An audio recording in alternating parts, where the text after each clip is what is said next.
Tinatanong nila sa akin guys kung naniniwala daw ako sa second chance. Ang sa akin naman, depende naman yun sa asukal na nilagay mo sa kape. Tapos, pag tulog na yung bata, saka ka na lumabas. Kasi hindi mo naman malalaman na mabaho yung kanal pag inyang mo yung manok na bagong luto eh. Kasi pansinin nyo yung mga isda, pag hindi yan nakahinga sa lupa, ano yung mga ostrich, yung mga dinosaur diba, wala na sa mundo. Pati ba naman yung mga platypus na bagong usbong pa lang gusto nyo nang kunin.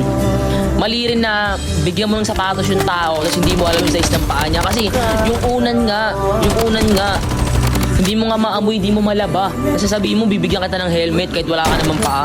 Anong gusto mong patunayan sa akin? Na hindi ako nagugas ng plato, na hindi ako marunong magugas ng pinggan. Wala kang ligo. Aanihin mo yung electric pan kung wala kang saksakan, di ba? Di ba? Isipin nyo na lang guys, isipin nyo yung thermos, pag lumamig yan guys, wala kang magagawa.